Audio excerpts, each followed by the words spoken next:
right there in the Gulf of Mexico is something we're watching right now. This is Starship from Elon Musk and SpaceX. We're about to watch an unmanned liftoff of the largest spaceship ever launched. This is massive. If you compare it to what the shuttle used to look like, or the Falcon Heavy rocket, or even Saturn V, Starship is larger than all of them. So what we're going to see here is a liftoff. There are 33 giant engines underneath. They're going to go across the Gulf of Mexico. Eventually they're going to separate. And they want to bring them both back to Earth, in this case landing in water, to see if they can do this successfully, to take large and heavy payloads deep into space. I can hear it in my ear. I heard 40 seconds. Let's see whether or not that's the case. And now we're hearing there might be a pause. Let's listen.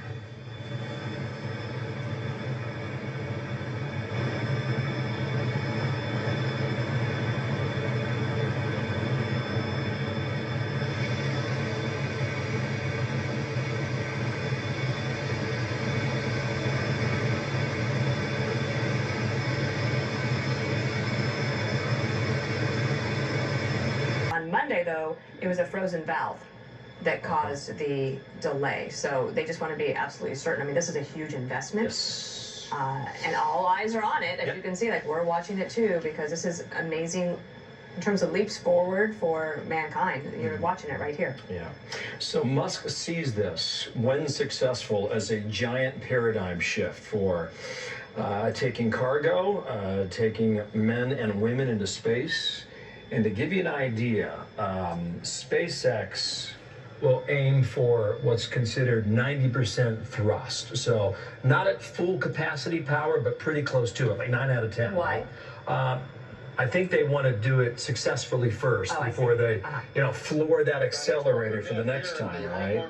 But they've got something close to what's called meganewtons, Dana, all right? There's 70 of them, which is equivalent to the force needed to send 100 Concorde supersonic airlines at Well, takeoff. look at this on your screen there. As I think there's a little bit of what you're describing, Bill, and you certainly are much more well-versed in this than I am, but you just look at the size of the Starship compared to all the others. And you mentioned the space shuttle. That's the first one there on the left. Look at that. How small that was compared to the accomplishments here. So the power here is really extraordinary. This former astronaut Tom Jones with us now. I think once an astronaut, always an astronaut. Yes.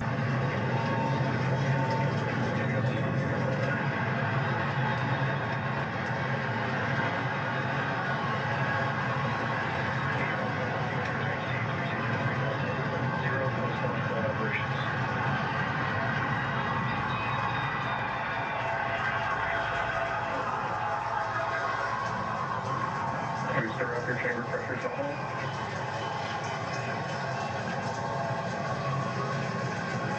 Equals 43 seconds into the test flight of the inaugural Starship vehicle. Tower clear, we're into pitch over. Propulsion reports first stage engines nominal. What a sight from the ground cameras at Starbase. We're flying at twice the thrust of the Saturn V heading to space.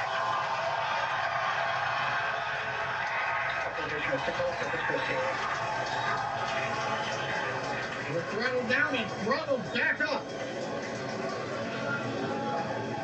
Going through the period of maximum aerodynamic pressure.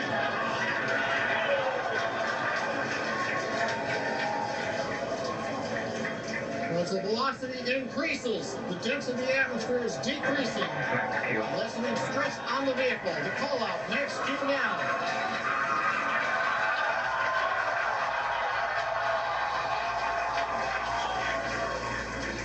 Continuing to watch the first stage as we head downrange.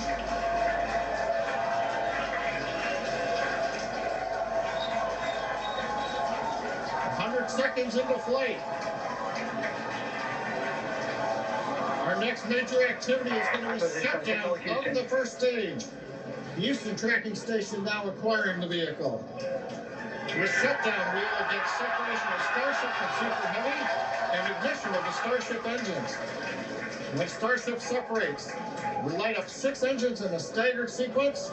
If all goes well, those 6 engines will burn for almost 6.5 minutes. Onboard view from Starship. of the Raptor engines on the second stage as we prepare for stage separation. Now, after stage separation, the first stage will flip and begin a boost back maneuver for landing in the Gulf.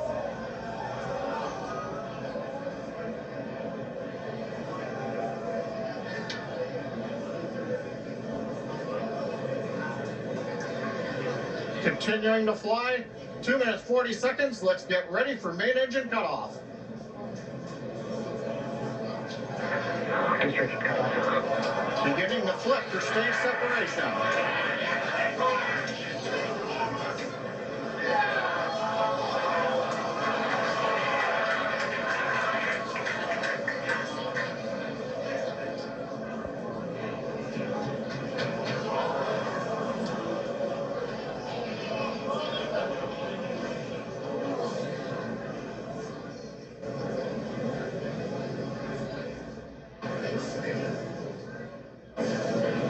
As of right now, we are awaiting stage separation, where Starship should separate from the Super Heavy booster. Yeah, Kate, right now it looks like we saw the start of the flip, but obviously we're seeing from the ground cameras the entire Starship stack continuing to rotate. We should have had separation by now. Obviously, this is does not appear to be a nominal situation. Yeah, it does appear to be spinning, but I do want to remind everyone that everything after clearing the tower was icing on the cake.